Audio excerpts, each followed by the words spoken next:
Gaku Kitada is a spineless nerd who got into an elite school on scholarship because of just how smart he is. Gaku has always had an interest in math right from his childhood.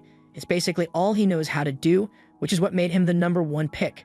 His school signed him up for the annual Math Olympiad exam, hoping he would easily be able to bag the trophy. But on the exam day, our boy chokes and literally ends up leaving his answer sheet blank. The next day, the principal and other members of the board confront him about this.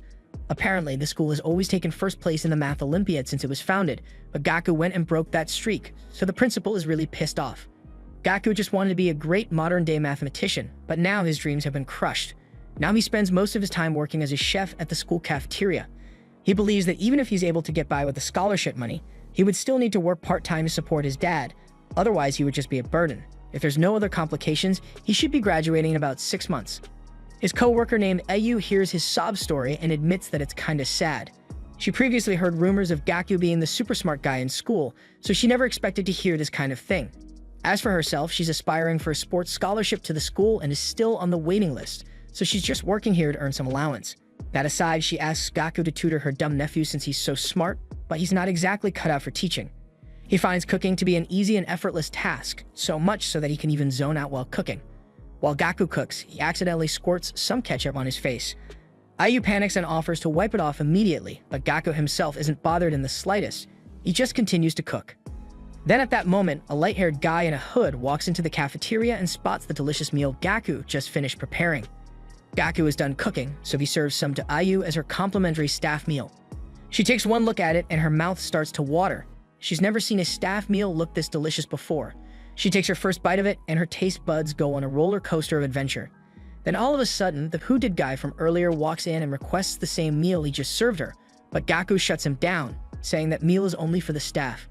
The hooded guy doesn't care about that. He picks up Gaku's plate and starts to devour it, and after he's done, he pats Gaku on the head like a dog and walks out nonchalantly. Later that day, Gaku has another meeting with the principal in his office.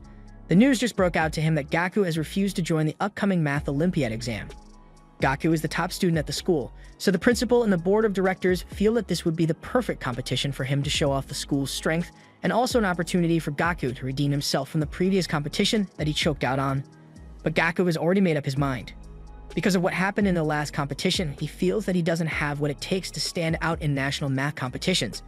After this is said, Gaku apologizes and walks out. The principal is really pissed. He slams his fist into his desk. As he walks down the hall, he runs into a group of 3 young individuals, and the one in the middle looks the most familiar. Before they cross paths, the guy in the middle asks Gaku for directions to the principal's office. Now that he takes a closer look at the guy, he recognizes him as the same guy who waltzed into the cafeteria and stole his staff meal. He warns him not to try that again. Gaku asks him what class he's in. The guy replies, saying he's not a student there, he's actually here as a chef. Apparently, the principal invited a bunch of important people for a catering service. They're currently looking for the principal, just to say hi to him. The guy in the middle suddenly switches up and says he doesn't want to see the principal anymore. He's more intrigued to see the kind of person Gaku is. In the next scene, they both are seen in the kitchen together. The guy apologizes for his rude behavior today and offers to cook something for him. As they spend time together, Gaku learns that this guy is only 23 years old and he already has his own restaurant. He's really envious of that. The guy tells Gaku not to sell himself short though. Gaku is smart enough to enter the Math Olympiad exam. Just then, Gaku receives a phone call from his overexcited dad, who called just to ask him how things are going at school.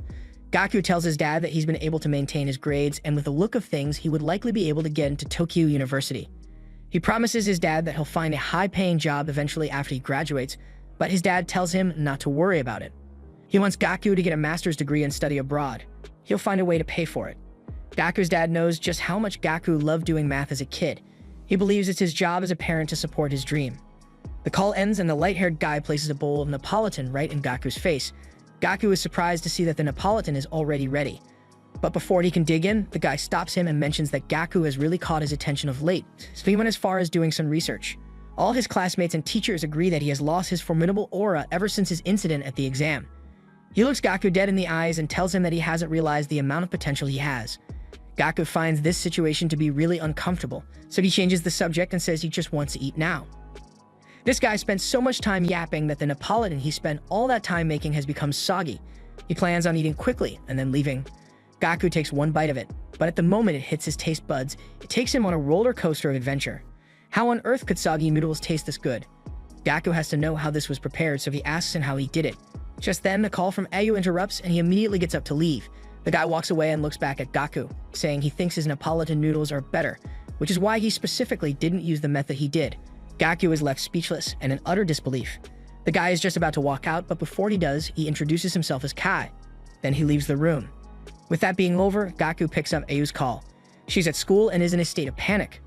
She sends Gaku a picture of the school bulletin board that shows Gaku has been expelled. The school wants Gaku to return the scholarship money and are expelling him just because he won't participate in the school math Olympiad competition. What's he going to tell his dad that's working so hard to pay for his tuition? The principal looks down at Gaku as he kneels in the rain and tells him that he hates being humiliated more than anything in the world. Him handing in a blank paper during the exam brought nothing but shame to their school. Not to mention they lost a lot of sponsorship donations because of what he did. They even gave him a second chance to redeem himself with the upcoming math competition, but he trampled all over the principal's effort. The principal walks away saying there's nothing Gaku can do to fix this. He has to return the scholarship money. Ayu sees all that just happened and is about to run over to him, but Kai comes out of nowhere and beats her to it. Later that night, the principal is having an important meeting with some important guests. His school's reputation is on the line, so he can't afford for the food he serves them to be trash. Because of that, he invited the best chefs in the city. And as they walk in, the principal introduces them one by one. The guests drop their jaws as they find out that Kai is a gourmet chef and he's only 23 years old. Kai is also the owner of the infamous Chef K restaurant, which is a one-star restaurant in the city. The guests gasp as they hear this. The principal proceeds to glaze Kai unnecessarily, but the guests only get more and more impressed. Shortly after, the maid hands over the menu to the principal. He looks inside and is shocked to see that the main dish is Neapolitan noodles. The principal knows that's a very basic dish, but he still decides to trust Kai on his decision. In reality, Kai actually kidnapped Gaku and is currently forcing him to make a large batch of the noodles. Gaku can't handle this much tension, so he has a nervous breakdown. He feels he's a nobody that won't amount to anything. He's not worthy of cooking for the principal's important guests. Ever since the Math Olympiad, he feels his existence is pointless. Aya sees that this is really getting to Gaku, so she suggests they go home, but Kai interrupts, saying that if he sits his ass down and makes some delicious Neapolitan noodles, he guarantees that it would be able to change his current situation for the better. Kai gives him two options: to continue living his so-called loser life in peace or hold onto this glimmer of hope that could change his life. Gaku hears that and thinks about how hard his dad worked to get him this far and he can't let him down. Gaku still feels double-minded about it, but he puts on the apron anyway and is willing to cook now. He starts the cooking process but doesn't feel confident at all. He wonders why Kai wants him to make the Neapolitan so bad, even though his version was a lot better. Kai just looks at him with a smirk and tells him that he would need to think outside the box in order for him to make the perfect Neapolitan. Gaku thinks about that and gets a bright idea. He immediately starts to rinse the noodles in cold water and then stuffs it in the fridge. Aya sees this and is confused that would only make the noodles get soggy. Kai, on the other hand, has a bright smirk on his face. Shortly after that, the process is done and the noodles are served before the guests. They are clearly impressed by the serving style, but how will they react to the taste? The guests have all been served the Neapolitan noodles. They stare at it and find it quite disappointing for the chef to have made such a basic dish as the main course. But then after, they take a closer look and notice that these noodles aren't like the common noodles you find on the streets of Japan. Nonetheless, they take a bite of it and immediately widen their eyes in shock at just how delicious it is. They consider all the flavors that were put into that dish and how well they all go with each other. One even goes as far as saying that he could feel new flavors exploding in his mouth as he chewed. However, one of the snotty guests says that the taste of the noodles is pretty decent, but he still prefers high-class cuisine. But then our guy looks down at his plate and is shocked to see that he has already devoured the entire plate. As for the others, it gives them a feeling of nostalgia. Since they were kids, the taste that comes to mind is that ideal creamy taste. Gaku's Neapolitan noodles had that exact taste. The principal just stares at his guests in confusion, wondering why they are so immersed in the noodles. Why would they choose to show humanity at a time like this? But nonetheless, the principal just smirks because he knows he's just using them all. He's going to abandon them very soon. Then after everyone had finished eating, the principal asked everyone whether they enjoyed the meal. They all gave positive responses, saying that they never expected to have been moved by such a basic dish. Kai then leans over and asks the principal whether it would be okay to call in the chef that made the noodles. The principal agrees, saying it would only make sense to thank him for making his dinner with the guests such a success. But just then, the principal chokes as he sees Gaku walking out slowly. Kai then speaks up and says that when he first met Gaku, he had already pushed the quality of the Neapolitan noodles to the limit. Gaku got the order of ingredients perfectly. First of all, he adds the onions, and after what's known as the Maillard reaction takes place, you add the bratwurst and bell peppers. Finally, he adds the pasta and stir-fries with some ketchup. What Kai found most interesting is that Gaku sets the pasta to one side and then pours the ketchup onto the other side directly in the pan. Using this method helps raise the temperature of the ketchup faster, which helps get the perfect tomato aroma. The principal's guests hear it and are in total disbelief. They never expected that something so trivial would make such a difference. One more thing Kai found intriguing is the fact that whenever Gaku prepares Western cuisine, he always adjusts the temperature of the fork to exactly 45 degrees Celsius. This is what amazed Kai from the first time he met him. The guests think about it and admit that when they picked up the fork, it was very warm and comfortable. They believe that if they had a cold fork in hand, they would have felt less comfortable. All in all, they never expected the fork's temperature to be so pivotal. Kai mentions that he heats up the forks and plates in his restaurant as well, but Gaku just does it more efficiently. Kai has been glazing Gaku since he came out, and Gaku is honestly starting to feel a little uncomfortable. But Kai tells Gaku that not everyone would have been able to do this, so it must mean that he's special. Another thing was the texture of the noodles. It felt so soft and refined. To achieve this, Gaku explains that he rinsed the pasta in cold water after boiling, then he marinated them in red wine and vinegar and placed it in the fridge. The guests are even more impressed at Gaku's genius, but Gaku doesn't want to take all the credit for it. So he admits that he only figured out that method when Kai prepared Neapolitan for him. Kai equally admits that he intentionally made Gaku wait for a while before eating so that the noodles would get soggy. After hearing all this, they all stare at Gaku in heavy disbelief. The principal sweats profusely. He can't believe his eyes. Gaku prepares his dishes with meticulous calculations and theory, which is what separates him from the other chefs out there. Gaku is now considered a symbol of education at the Wells Academy. Kai then says this is the exact reason why the principal wants to introduce him to them. His guests hear this and immediately get excited. They start to praise the principal and even say they're going to increase the subsidy and school's funding just for Gaku's sake. The principal is still sweating profusely. He feels really embarrassed by this because it would mean he would be indebted to Gaku. Kai then leans over to the principal and informs him that his VIP guests are willing to support his academy as long as Gaku is in it. So if he refuses to praise him under these circumstances, things may take a wild turn. The principal has no choice but to submit. He bows and thanks Gaku for this opportunity, and just looking at the expression he has on his face, you can tell our guy hates every second of it. After this is done, Kai and his team walk away. Kai looks back at Gaku and assures him that his mathematical way of thinking is definitely meant for cooking, and if they are able to work together, they would be able to do things in the kitchen that have never been done before. In the next scene, Gaku snaps awake from this nightmare in a cold sweat, and immediately heads downstairs and sits with his dad. His dad is a little too excited that Gaku managed to get into the renowned Tokyo University. Gaku urges his dad not to act all excited and surprised because he knew for a fact that he did well on the mock exam. Then after, Gaku's attention drifts to a lady on the television known as Musashi. Apparently, she's a regular customer at the Math Olympiad. She brags and claims that she's going to get a perfect score on the entrance exam. Gaku's dad can admit that she's a baddie, but he doesn't like the fact that she's out there running her mouth. Gaku recalls the instance where he met Musashi in person. She asked him a simple math question, to which Gaku gave his simple answer back. But what she did was what Gaku found so interesting. She literally came up with her own theory to solve the question. From that point onwards, Gaku knew that she was an outstanding person. Gaku's dad sees that his son has started to get mixed feelings about the whole thing, so he rushes into the kitchen and dishes some food out to him. After Gaku has finished eating his breakfast, he thinks about how sweet life with his dad has been. He needs to figure out what he wants to do if he's ever going to be someone important in the future. He drops his plate and immediately tells his dad that he's going to head into Tokyo for a while. That statement takes his dad by surprise, and Gaku can see that, so he reassures him that he's going to be back soon. His dad isn't all that sure about what he has in mind, but he still tallies him to go because he knows this is something he needs to figure out. That said, Gaku spends the entire day traveling alone to the heart of Tokyo, in search of what will fulfill his heart's desire. He arrives at Kei's restaurant and is greeted by Ran-na, the sous chef. She instantly recognizes Gaku to be the one who made the famous Neapolitan noodles. She walks over to the wine cellar and offers him a glass. As Gaku holds the glass, she informs him that the temperature of all the glasses, plates, and doorknobs have been carefully adjusted for comfort and coolness of touch. The main reason Ran-na is being so friendly to Gaku is because Kai had already spoken really highly of him in the past. That's where she learned the importance of controlling the temperature.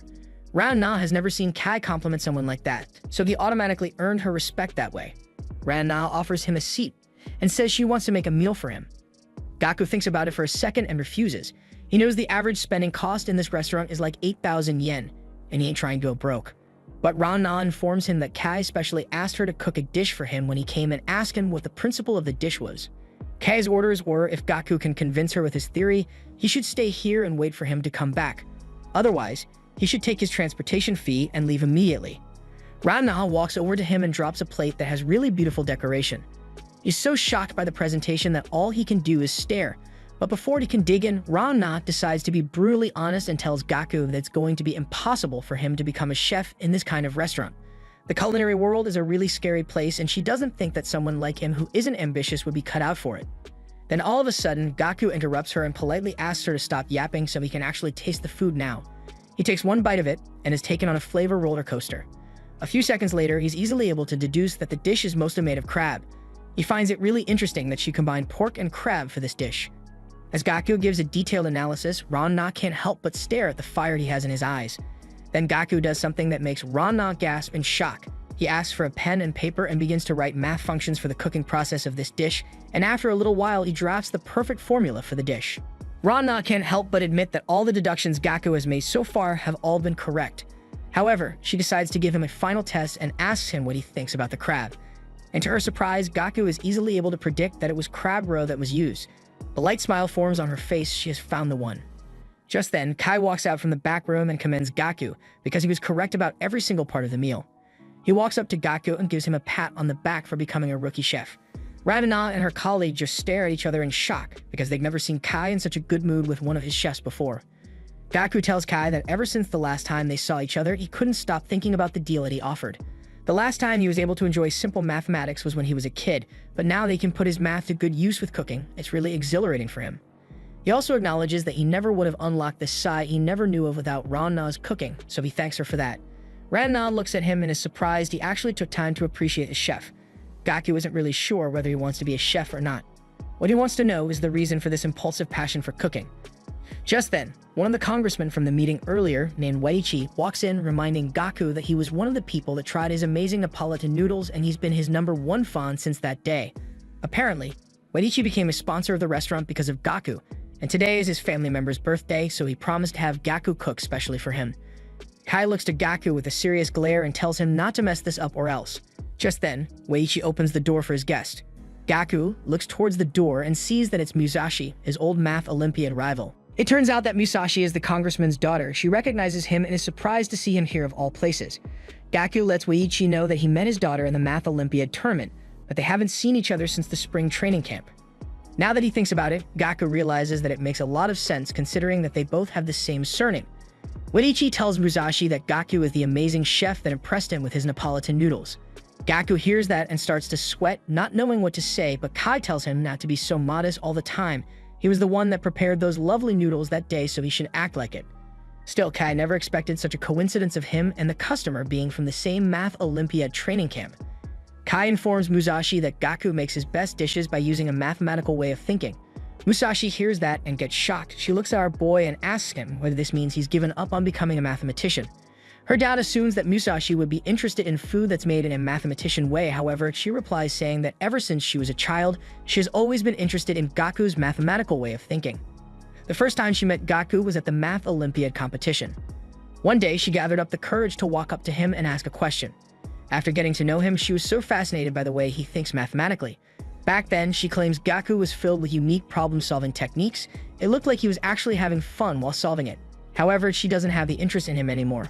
When they both met again after a long time of being apart, she felt that his mathematical way of thinking had deteriorated to the point of utter boredom. With this, she believes that talking to Gaku from this point onwards would only have a negative effect on her intelligence. Moreover, she doesn't have the slightest interest in food, so she doesn't think there's any reason for her to stay here. She turns her back to leave. But before she can, Kai calls out to her and asks her why she claims to be such a great mathematician when she won't even try food made in a mathematical way of thinking. Gaku realizes that Kai is sticking up for him, so our boy turns that frown upside down and admits that her words did kind of hurt him a bit, but that's fine. His duty today is to cook for her and ensure that it's delicious. He asks her to think about it one last time about trying his food. She thinks about it for a second and finally agrees. Then she's seated with her dad and told that the food will be served to her in about 1 hour. Meanwhile, in the kitchen, Gaku is in a bit of a struggle choosing the ingredients to use for the meal. Although he's told he can use whatever he wants, the ingredients here are far too extravagant and he's not used to them. At the same time, Ran-Na is at the front of the kitchen and is currently pissed off at Hoti, the sous chef, for always coming late to work. But Hoti defends himself, saying that he went to get the wine for the dish they're about to prepare. The fact that Gaku was totally ignored makes him realize that Ran-Na was right about the kitchen being a battlefield. The vibe in there is so tense that he can't even ask why questions. But just then, something surprising happens. Kai offers to be Gaku's assistant. He believes that Gaku is still an amateur when it comes to preparing ingredients, but he still promises not to interfere with his ideas. Kai even says he wouldn't mind explaining the characteristics of the ingredients to him. He just wants to see him do his best. Gaku admits that would help him a lot. He plans on recreating Ran-Na's cooking idea from earlier, so he asks Kai to tell him the umami value for each ingredient. Gaku gets surprised as he sees Kai start to write the value for each ingredient offhand. Kai mentions that he just knows the approximate value for each of them. He has a general understanding of the other ingredients' characteristics that could easily be found on the internet. After he's done writing, he steps aside to show Gaku the board and says that the dish Ran-Na made consisted of 2 umami flavors, inosinic acid and glutamic acid. He further tells Gaku that if you combine these 2 ingredients, he's confident that he would be able to make a dish that surpasses Ran-Na's. Ran-Na hears that and has a rather confused look because Kai has left out a very important part.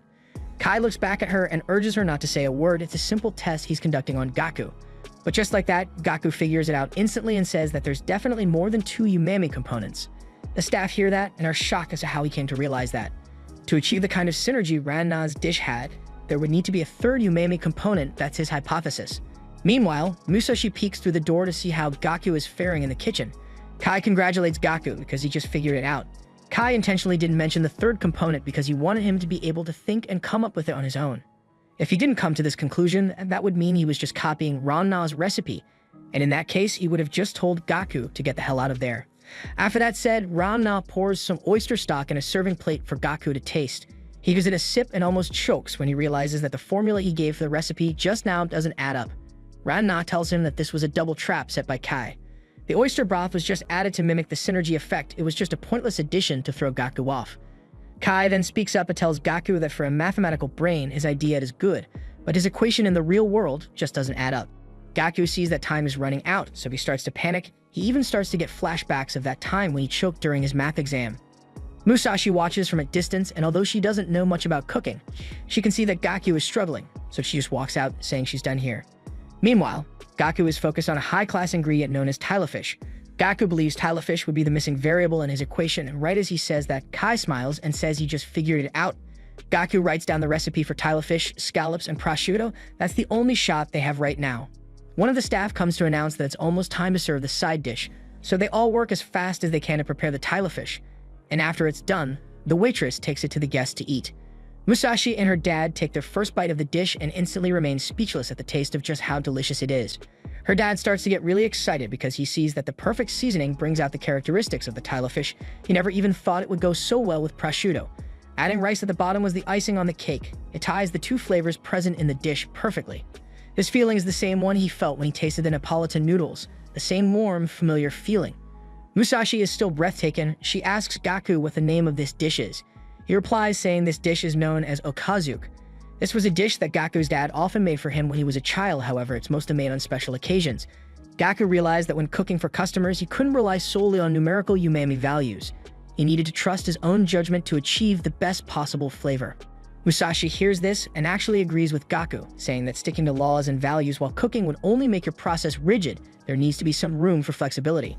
Kai then speaks up and says that cooking has nothing to do with the chef's subjective opinion, but rather the customer's subjective opinion. At the end of the night, they all escort the guests to their car, but before they leave, Gaku is informed that Musashi left her notebook inside the restaurant, so he hands it over to her. She instantly widens her eyes in surprise and snatches it out from his hands. After that, she just thanks him for the meal and walks away, all while having a cold expression on her face. As the congressman drives away with Musashi, he tells her that she shouldn't have given that kind of cold reaction to Gaku after he returned her notebook. That was a really kind gesture after all.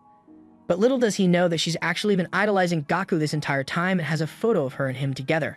Back at the restaurant, Gaku looks to Kai and kindly asks him to let him come and work here after he graduates.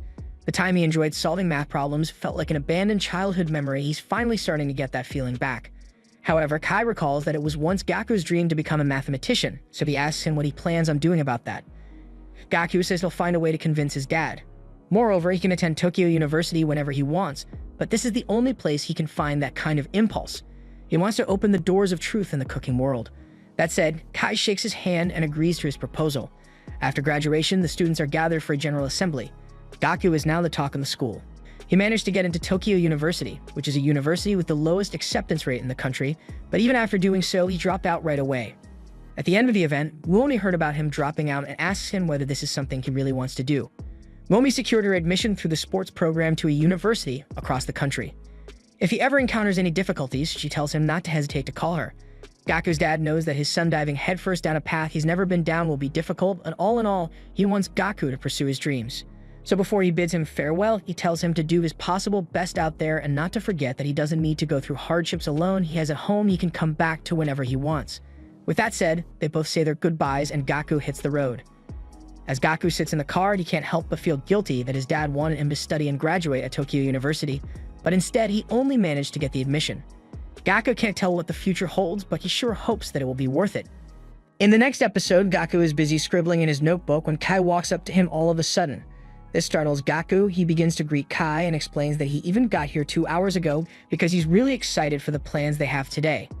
Kai realizes that he arrived a bit late, so he apologizes for keeping him waiting. What he finds even more interesting is what Gaku is writing in his notebook. He explains that he's just doing some calculations based on the behavioral patterns he noticed about people in Tokyo. Our boy was so focused on it that he didn't even realize that he was waiting for Kai the entire time. Nonetheless, it's quite obvious that Gaku is really excited to start working. He's willing to put his head down and do exactly as he's told. Kai does like the fact that he's motivated, but still urges him to calm down a bit. Gaku is told to start work at Kei's restaurant the next day, and for today, he's to find a place where he'll be staying. They arrive at an apartment building and climb the stairs. Along the way, Gaku mentions that his father is really grateful to Kai for providing him with a cheap place to stay in Tokyo. It's a really great help because he needs to start paying off his student loans. On getting upstairs, Gaku looks around and is amazed at how spacious the room is. To him, it looks like a locker with a bunch of supplies. Kai lets him know that he can use the kitchen as he likes. Gaku is relieved the moment he hears that because he nearly fainted once he heard the prices of normal apartments in Tokyo. He asks if Rana and Hoti are in the building as well, but it turns out that this is actually Kei's personal home. He's been living here alone for a while now, and Gaku is going to be his guest. Kai isn't sure, but Rana and Hoti are renting a place near the restaurant.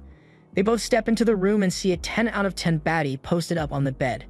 She immediately clings to Kai and complains about how he coasted her after they did the deed last night. Kai honestly forgot they even used this room last night. He plays the nonchalant card and tells her to get out of there because Gaku is going to be moving in. The girl continues to rant endlessly, so Kai just throws her stuff downstairs, after which he looks her in the eyes and tells her to get lost. Later that night, Kai takes it upon himself to personally cook for Gaku a bowl of Neapolitan noodles. After it's done and they both sit down, Gaku apologizes for having Kai cook for him when he's the one supposed to be doing the cooking. He doesn't want to be a burden, so he offers to at least be doing the chores around the house, but Kai tells him not to worry about it because Nene, the maid, already has it covered. Kai tells Gaku not to worry about cooking or housework. What he should be focused on this evening is thinking of how he can grow as a chef by analyzing this meal. He also adds that if he isn't able to come to an accurate conclusion, then he would basically be rendered useless to him, and he'll be fired immediately. Neapolitan noodles was the dish that brought him this far in the first place. Ever since they met and Kai tasted it, he got inspired and was able to add his own twist to his version of it. Our boy Gaku hears this and has a very surprised look on his face. He lifts it on his fork and notices that it doesn't really have a dark red color. However, he can't smell the strong aroma of the tomatoes. He gives the noodles one taste and instantly starts to analyze it from the mathematical dimension.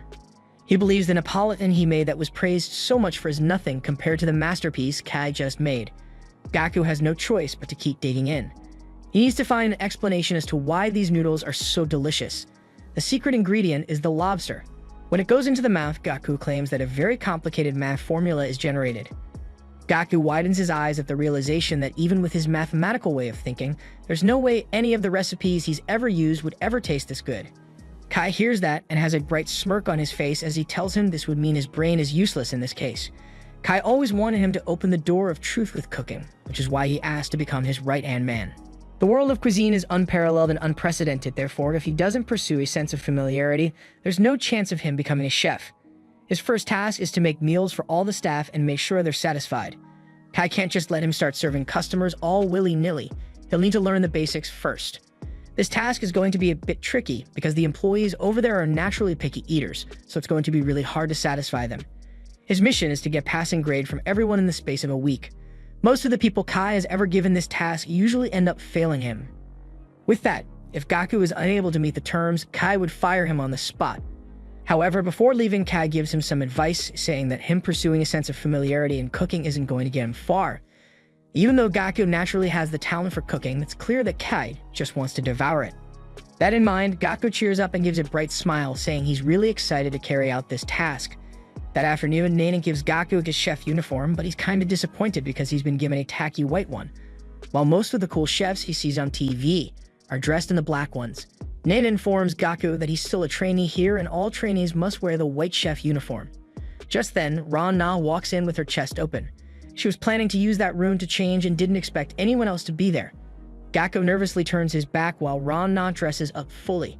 That aside, he walks to the kitchen, and on his way there, he confidently affirms to himself that he's going to make a delicious meal from the start and get everyone's approval. Shortly after, he arrives at the kitchen. He looks around and slowly starts to get intimidated as he sees so many skilled chefs in the same room with him. He processes for a few seconds and musters up the courage to introduce himself to them and says he is going to be in their care for the next week. One of the chefs wishes to test Gaku's ability, so he gives him some potatoes and tells him to dice and brunoise them. Gaku manages to carry that out perfectly, so the chef pats him on the back. He might be capable after all. He looks behind him and sees a giant foreign dude staring down at him. Now that he thinks about it, there appear to be tons of foreign staff in the kitchen. They come from all over the world to learn from this kitchen. The chefs have now confirmed that Gaku will be useful around there.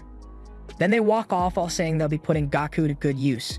Then before they leave, he asks for their names, but they give a shocking reply, saying there's no need for them to know each other's names. Just then, Kai walks in and informs them all that the restaurant has been fully booked for lunch. He urges them all to work as quickly and efficiently as possible. Gaku watches as the chefs work at high speed in unison and is taken by surprise. The chef who praised him earlier ended up throwing his potato slices in the trash because he didn't cut them all at even sizes. Turns out that Gaku initially managed to slice it perfectly, but along the line he started to panic a bit and ended up messing it up. The chef tells him that he doesn't need to worry about it. He can just pack it up and go home. Gaku is so low on energy that he trips over and falls, causing the platter to come down with him. The other chefs pay no attention to him. They just keep cooking while Gaku remains on the floor embarrassed. He heads outside for some fresh air and feels really embarrassed. Aside from skill and aptitude, his major problem is the lack of speed and stamina.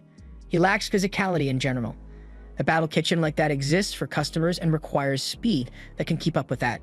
He's only ever spent his time studying mathematics, so he has like zero confidence in his stamina. Just then, he recalls that Kai promised to fire him instantly if something like this were to happen. Our boy immediately gets motivated, realizing that although stamina and speed are important, it's the cooking skills that would matter the most.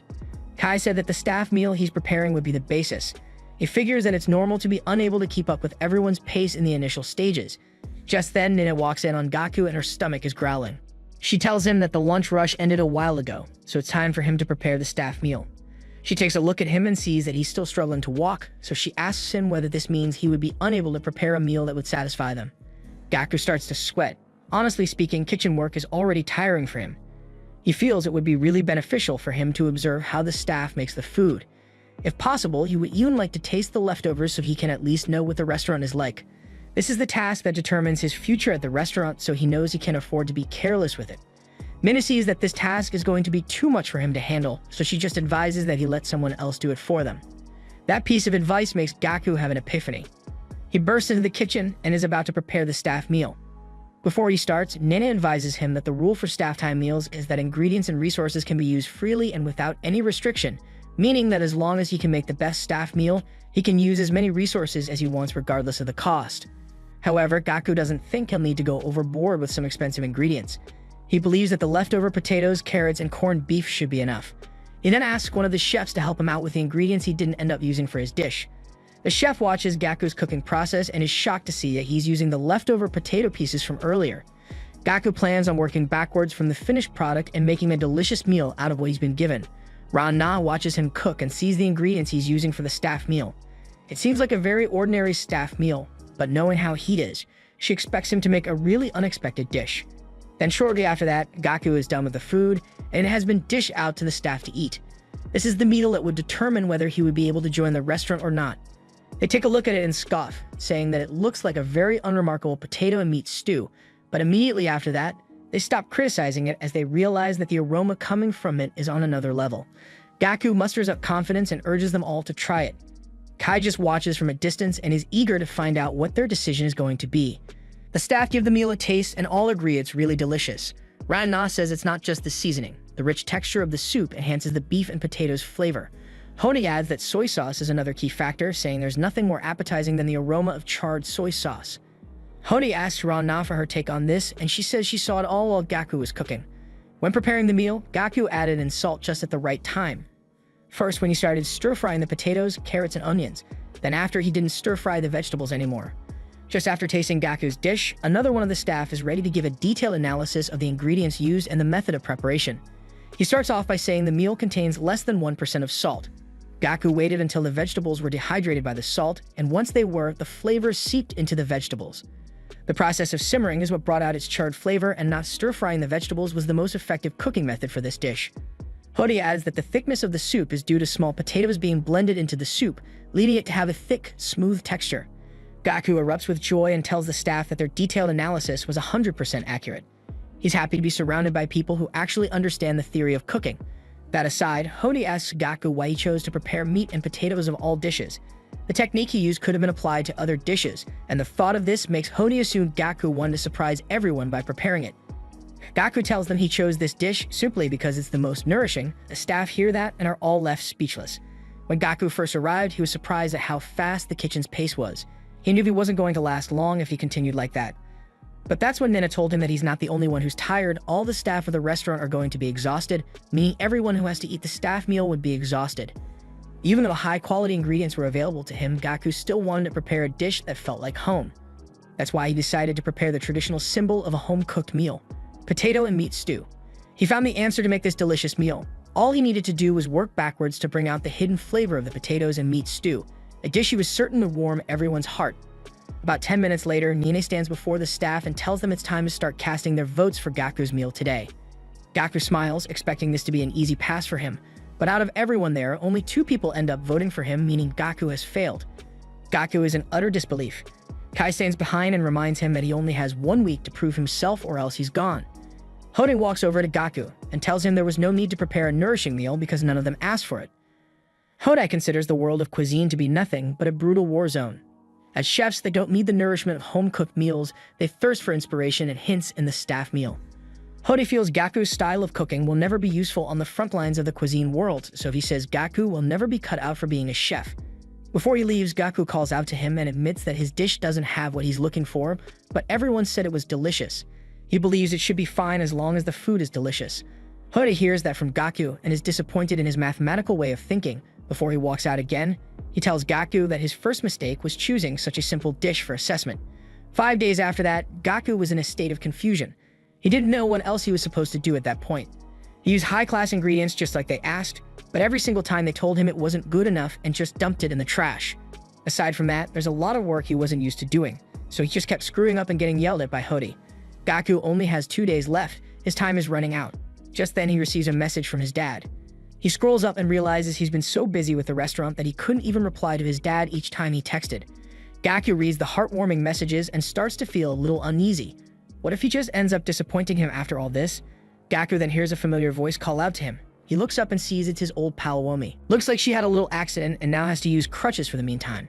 She actually came all the way here looking for Gaku, since she heard his restaurant was around here, but she didn't expect to actually find him. She accuses him of slacking off, but Gaku tells her that the restaurant is closed right now. It only opens on Wednesday nights. They both sit down on the bench, where she tells Gaku how her life's been going ever since graduation. She's been training since March, but all of her competitors are levels ahead of her. Right from day one, she felt hopeless due to the difference in their abilities. But swimming is the only thing she's good at, so she kept on practicing until her body couldn't keep up. She ended up tearing her meniscus badly. She should be back in action after 2 months of healing, but in the meantime, she has to use those crutches to move around.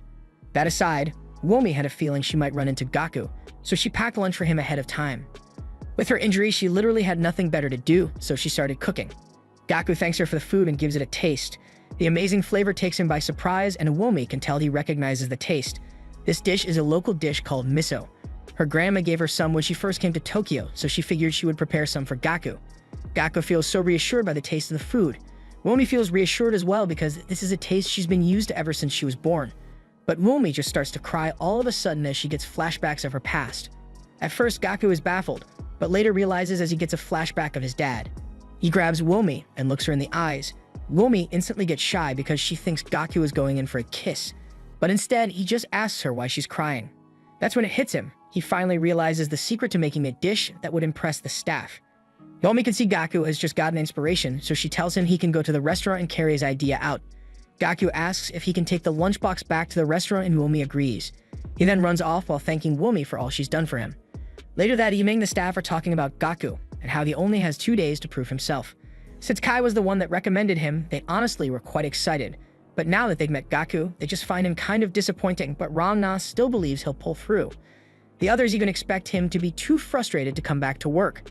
But they open the kitchen door and are surprised to see Gaku arrived a lot earlier than they did. Hode walks over to Gaku and sees that he's using math theories and formulas to map out today's dinner rush.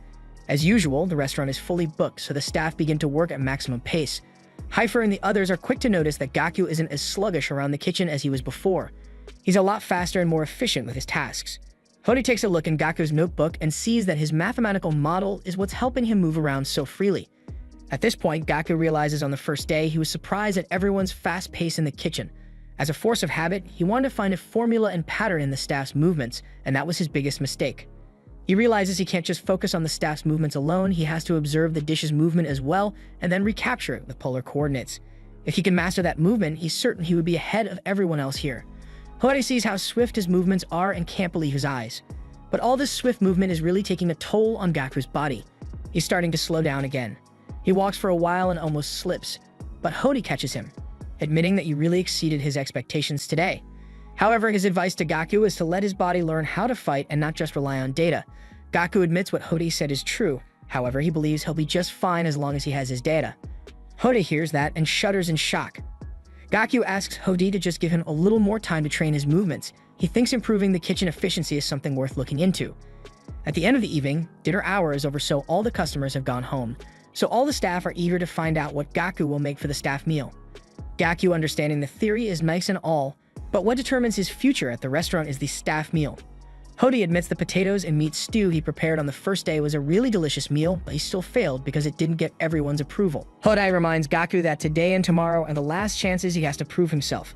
However, Gaku is so confident in himself that he says he doesn't even need tomorrow. Kai hears that and is curious where Gaku is getting his confidence from. So he asks him what the theme of today's meal is going to be. Gaku boldly replies, saying the theme is going to be homesickness. Everyone shudders in shock at the moment they hear that. Hearing that gets Kai excited, so he says he wants to watch Gaku's process of making the dish. However, he wants to be the only one to observe by Gaku's side. Kai recalls Gaku saying he won't even need tomorrow's chance, so he tells him that if he doesn't pass today, this will be his last day in this kitchen. Outside, the other chefs talk about Gaku and feel he's come to realize why the first day's potato and meat stew didn't get everyone's approval. The fact he talked about homesickness only proves that. Meanwhile, Gaku has started to prepare his dish while Kai watches. While cooking, Gaku acknowledges that before now, he never looked at people closely. There's a lot of foreigners among the staff, so he never considered the trademark food of their hometown. Instead, he previously chose to make generic Japanese meals. Kai hears that and applauds Gaku for finally figuring it out. To become a good chef, he needs to get rid of the Japanese subjective view. In order for Gaku to succeed today, he needs to avoid the soup food of each country, but must also make a dish that the foreign staff can accept and finish. Having this in mind, Kai is curious about what kind of ingredients Gaku will be using for his meal. Gaku shows him the ingredients bowl and Kai screams out in raw excitement. About 30 minutes later, the dishes have been plated and served to the staff. The staff examine the plate carefully and aren't able to identify it immediately. However, the aroma quickly grabs their attention. Hode is the first to dig into his plate, and the others follow shortly after him. They take a bite of it and are in utter disbelief at how delicious it is. The beef fillet dipped in the vegetable puree makes the perfect combo. But after a little while, they come to realize there's also potato in the dish, meaning Gaku has once again made potato and meat stew. In the very next moment, one of the staff members takes a bite of Gaku's dish and his eyes widen in surprise. Even though it is nothing more than a simple potato and meat stew, the taste still suits his palate perfectly, even as a Chinese man who has used his own country's flavors. Another staff member quickly speaks up as well, saying what she finds amazing is how the beef tenderloin completely melts in her mouth, releasing a deep, concentrated flavor of onions and soy sauce. Gaku confirms their observations, explaining that he allowed the beef tenderloin to fully soak in the essence of the potato and meat stew. First, he prepared a broth made with dried bonito and kelp, then let the beef simmer slowly with soy sauce and mirin, so it would absorb the richness of the stew. At that point, Kai begins to explain further. He says that in Japanese-style meat and potato stew, every single ingredient can usually be eaten just as it is. But when the dish is prepared overseas, there are other ways to bring out the flavor. For example, you can infuse the taste directly into the meat from the very beginning. You place the meat inside a vacuum-sealed bag, pour in the broth to marinate, then heat the bag in hot water set to precisely 56 degrees Celsius. Gaku adds to this explanation, pointing out that because he used tenderloin, the broth's flavor could penetrate the meat evenly. The tenderloin's texture allows it to suck out the air and makes it easier to absorb the broth thoroughly. Kai also mentions that Gaku originally planned to use a thermometer to carefully measure the temperature, but he told him they already had a water bath machine, so he let him use that instead. Hearing this, Homedy is left in disbelief. He realizes that the beef tenderloin is not only juicy but also carries the unmistakable flavor of potato and meat stew. Nate agrees, saying that the strong aroma of charred potato instantly stimulates her sense of smell. Hody notices there are black and gray bits inside the dish and quickly recognizes them as charred vegetables, so he asks how they were prepared. To answer, Kai reveals a potato that has been burned completely black, explaining that this was part of Gaku's process. Gaku elaborates, saying the best seasoning for potatoes is actually the smoky aroma of char. First, he grills the potatoes until the skins are completely blackened. Then he adds broth and milk, letting them simmer together. Once the potatoes soften, he mashes them directly with the blackened skin, giving them a unique depth of flavor. One of the staff members cries out in shock, saying that method sounds outrageous, yet at the same time he cannot deny how delicious the potatoes taste. Kai then explains that most ordinary chefs, when cooking for foreigners, would try to prepare something close to each country's local flavor. But Gaku is different. Instead of compromising, he pushed to let everyone experience the true essence of Japanese meat and potato stew in its fullest form. Hearing this, the staff tremble in shock. After that, Gaku admits that when he first had Kei's Napolitan, he was overwhelmed by the difference in skill. He couldn't understand it at first. The Napolitan Kai, once served to the chairman and his guests, had been crafted to recreate the nostalgic taste they remembered fondly from childhood, which was why it impressed them so deeply. It drew out personal memories. But the Napolitan Kai served Gaku later on was different. That one had nothing to do with nostalgia at all. It was simply a universally delicious dish that anyone, anywhere in the world, could find appealing. Gaku continues, saying that potato and meat stew should not rely only on nostalgia either. If there is a method of cooking that can truly maximize its potential, then it could very well become a dish worthy of being recognized on the world stage. He believes potato and meat stew has that level of power, and that is why he wants it to be the key to victory. His true aim was to show a foreigner how incredible Japanese potato and meat stew can taste. Hearing this, Hody and the other staff members are left speechless. But then in the next moment, the mood shifts unexpectedly. The staff suddenly say they aren't actually impressed at all, telling him that he got it completely wrong and used the wrong combination of flavors. Gaku is stunned and cannot believe what he is hearing, his face showing utter disbelief. But right after that, all of the staff burst out laughing together, revealing that they were only playing a prank on him. With the joke revealed, the staff finally decide to share their names, introducing themselves one by one. Afterwards, Hody walks up to Gaku personally, hands him an official staff jacket, and thanks him sincerely for letting him taste the very best potato and meat stew he has ever had. The rest of the staff join in, congratulating him warmly. Meanwhile, Kai quietly watches Gaku, feeling proud. In the beginning, Gaku had relied only on his mathematical way of thinking, but now he has grown and learned how to study people deeply, paying attention to their behavior and feelings. This skill is called anthropology. Kai remembers a chef named Yona who once earned 3 Michelin stars. Like Gaku, Yona also had a background in mathematics, but his notebook didn't just contain recipes. It also held detailed studies about how human taste evolved, along with sketches of natural ingredients. In order to create the ideal dish, he studied every kind of knowledge available.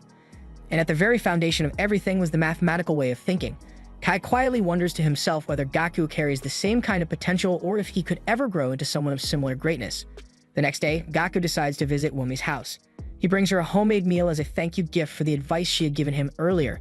He honestly believes that it was only thanks to her advice that he managed to get hired at the restaurant. Womi is delighted when she hears this, and with a cheerful smile, she suggests that they go out and eat the meal together in the park. Meanwhile, in a small local bar, an odd scene is playing out. Several customers are becoming increasingly uncomfortable because of a strange man wearing glasses. He's been throwing darts at the dartboard for hours, repeating the same stance and hitting his target with uncanny precision every single time.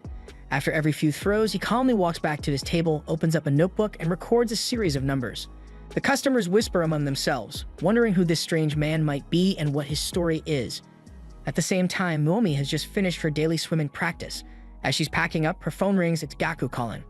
He immediately apologizes for not contacting her more often, explaining that he's been incredibly busy working at the restaurant since he got hired. Curious, Momi asks if he's still making staff meals.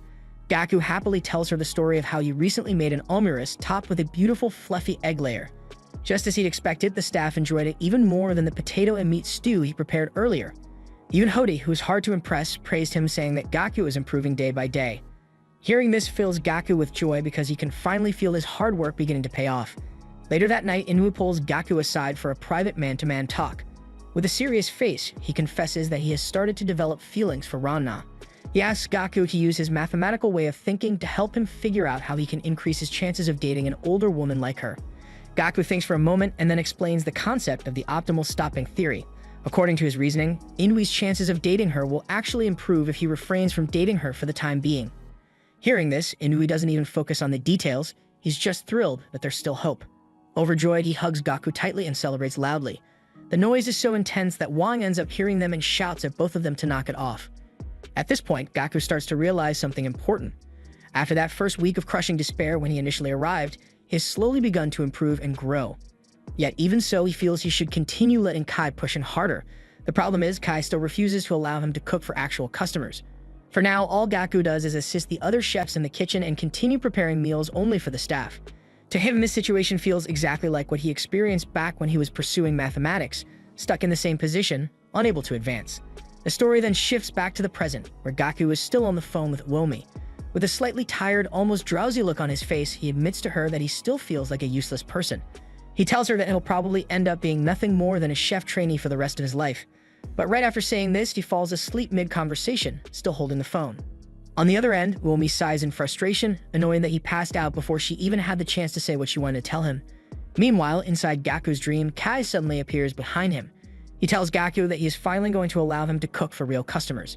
Gaku's face lights up with excitement when he hears this, but his expression quickly shifts the moment he sees who the customer is. Sitting across from him is Musashi. She immediately begins lecturing him, saying that serving the right dish to the right customer is absolutely critical. Serving the wrong dish, she warns, could even end up ruining that person's life. She continues her lesson, explaining that to truly test the value of his cooking in the professional world, Gaku should imagine serving the one person he least wants to face. As if to prove her point, the door opens and Hirose, one of Gaku's old rivals from his mathematics days, steps inside. Musashi stares at Gaku with a cold, dead look in her eyes, demanding that he serve Hirose. The sight of Hirose makes Gaku's mind drift back to his childhood, when they were both at Math Olympiad camp. He remembers how Hirose would always talk down to him, insisting over and over again that Gaku would never become a mathematician. Those memories sting deeply, and now in this dreamlike encounter, they all come rushing back. Hirose begins to slowly walk toward Gaku in the dream, his steps deliberate and heavy. But just before he can get too close, Kai appears, trying to wake Gaku up from his nightmare. Even so, Gaku doesn't wake, his body still twisting in discomfort. Ranna notices this and suggests they bring him some water to help, but Kai calmly tells her it's fine and that she can go now, leaving things to him. Later that night, Gaku finally wakes up. The first thing he sees is Kai still there in the restaurant, sitting nearby. Feeling embarrassed, Gaku scratches his head awkwardly, realizing he must have been moaning while asleep. He mutters that he was just having a strange dream. Trying to shake off the awkwardness, Gaku notices that Kai is busy cooking something. Curious, he asks if Kai is cooking for him, and Kai confirms that he is. A few minutes later, Kai sets down a steaming plate of eggs over rice in front of him. The moment Gaku sees it, he immediately recognizes that it's based on the staff meal he himself had prepared earlier that day. He takes a bite, and instantly his eyes widen in shock at how delicious it is. The difference is overwhelming. Kai explains that there are two main ways he elevated the dish compared to the one Gaku had made. The first is the aroma. While preparing the meal, Kai added finely shaved white truffles, which release an intoxicating scent that completely transforms the experience. The second is the texture. Kai explains that the perfect mouthfeel is achieved when the rice and eggs blend seamlessly together into one smooth bite. Gaku eats several more mouthfuls and realizes without a doubt that this meal is on a completely different level from his own attempt. White truffles, Kai points out, are one of the key ingredients here. He has noticed that Gaku rarely uses them or any other high-quality ingredients for that matter. So he asks if that choice comes from Gaku's personality, or his way of thinking. Kai then tells him something important: if he truly wants to consistently make food that is delicious, he needs to be ready to use any ingredient available to him, no matter how rare, expensive, or unfamiliar. Nothing should be off-limits. Then with a sudden mischievous spark, Kai leans closer and asks Gaku, half joking but half serious, who exactly he keeps dreaming about that makes him moan in his sleep. Gaku quickly denies any strange meaning behind it, insisting that it's not what Kai is thinking. He explains that his dream was about someone else, his rival, a man named Hirose. Back when Gaku was a child, his greatest wish was to become a mathematician and challenge the world of truth through numbers. But the person who shattered that dream was none other than Hirose. Gaku remembers the Math Olympiad he failed to advance in.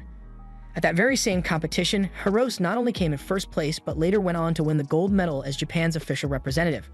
Kai listens, but he doesn't quite understand the full weight of what Gaku is saying, so he cuts him off and tells him to just get straight to the point already. Taking a deep breath, Gaku explains further. Back in those days, Hirose and Musashi would often study mathematics together, talking late into the night and discussing theories endlessly. But starting from junior high, Hirose began to stand out more and more. He grew so far ahead that even holding a conversation with him became uncomfortable. It felt less like talking to a friend and more like facing a perfect reflection of the self Gaku wished he could be. Compared to Hirose, Gaku says with bitterness he felt like nothing more than a fragile collection of weaknesses, standing in the shadow of someone who embodied everything he lacked. After finishing his story, Gaku looks at Kai and suddenly asks if he has any friends like that, friends who are rivals yet still close in some way. Gaku admits he wouldn't really know, since Kai almost never talks about himself or his own past. The question makes Kai pause and reflect. For the first time, his mind drifts back to his youth. After a moment, he tells Gaku that he once thought he had those kinds of friends too, but he explains bluntly that he defeated them a long time ago, and that is precisely why he stands where he is today. Kai then walks directly up to Gaku and lays things out plainly. The reason he has never let Gaku serve food to customers, he says, is because mathematics is Gaku's only real weapon, and yet he still hasn't truly mastered it. If Gaku cannot overcome that weakness, Kai says firmly he will never allow him to stand in front of customers. He explains that he knows Gaku's type well, someone who only truly shines when standing on the stage directly facing others. For that reason, Kai believes the best training method for him is to cook for someone he is genuinely afraid of. However, he adds coldly he cannot simply invite people over just to benefit Gaku alone. In response, Gaku finally reveals the truth. The person he fears most is none other than Eiichitaro Hirose. At the sound of that name, Kai visibly shudders, his expression shifting in shock. Almost immediately, he presses Gaku for more details and asks if this Hirose has won any awards recently. Gaku thinks about it and suddenly remembers, yes, Hirose has just received the prestigious Masami Kusunos Award. Upon hearing that, Kai quickly pulls out a newspaper and shoves it into Gaku's hands. He points to the headline and explains that their restaurant has actually been requested to provide catering for the very same award ceremony. Kai's eyes glimmer with intensity as he leans in close to Gaku, a wild look spreading across his face. He tells him that this means both he and his rival Hirose will be at the same venue. With complete certainty, Kai declares that this cannot be coincidence. It has to be fate. He tells Gaku that on that day, he is going to be the one serving the food. Meanwhile, far away, Musashi receives a phone call.